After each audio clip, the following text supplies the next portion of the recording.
What's up, everybody? Welcome to Podcast Now. I'm Alex, and in this video, I want to talk about the Nintendo Switch 2 yet again and some fresh rumors. Nothing, I think, too crazy. I feel like just an extension of what you might think is kind of coming, but things are escalating quickly. Next week is kind of like going all out, right? The full-on reveal. I'm sure we're going to get a bunch of games. I'm sure we'll get the release date. I'm sure we'll get a lot of things for the system. So I'm very excited. And with that, I think we're starting to have a lot more rumors start to come in. There's a rumor that there's a Nintendo Direct, I think, on this Thursday. Probably happens, maybe happens, but this one comes from Insider Gaming, and we'll just quickly read over what it says. So firstly, they say the release date is going to be in June. Then they say that they're basically going to break this up into 3 phases, right? Phase 1 is first-party games at launch, and then the second stage or second phase would be between October and November for third-party studios, most of which are expecting the dev kits for the Switch 2 to be sent in June.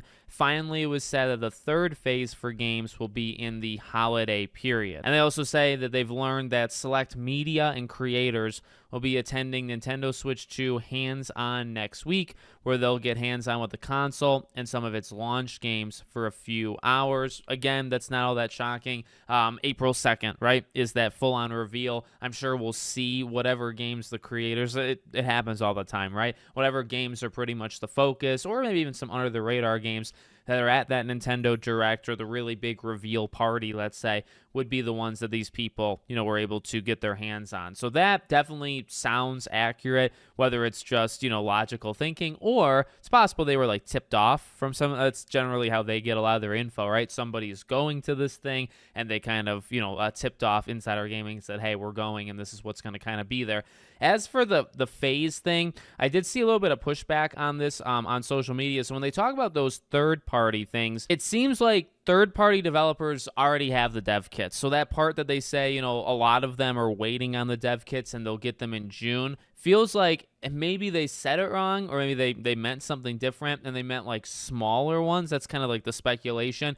I imagine, and it's been said, through other, insiders, that the big publishers, ones that would put their games third-party wise, on the Switch, but big ones, right? They already have the dev kit, and they've had the dev kit for like a very long time. So as for the phases, that does seem to be accurate. But then as for the, who's getting the dev kit when, that seems to be off. But, if they do it exactly like that, that's not all that surprising, even in terms of like when these games are announced and you wonder, okay, is this game coming to Switch 2? And then you think, all right, it's probably not coming to Switch 2 at launch, right? Maybe it's going to come a little bit later. That does work with those phases, right? Switch 2 comes out with Mario Kart, comes out with a couple other games. You wait like 3-4 months, and then that holiday period, or technically right before the holiday period, or going into it, you get all of those whether it's the fall third-party games that are also coming, or I imagine a lot of these games that are, coming out in the next couple months. We've talked about like rumors of Hollow Knight. If Hollow Knight comes out, like say in June,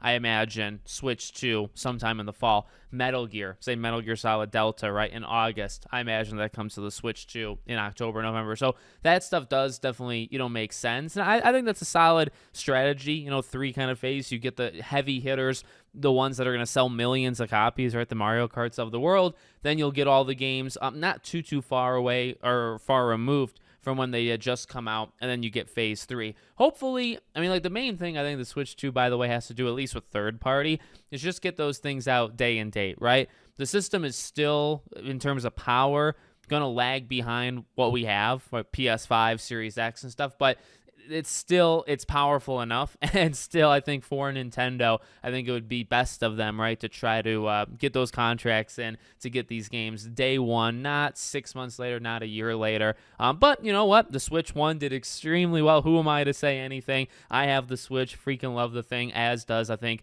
a large majority of the population of gamers out there. So I think they're doing just fine. Let me know what you guys think in the comments. Make sure, as always, you're subscribed to the channel, bell icon turned on, and I hope to see you all on the next one.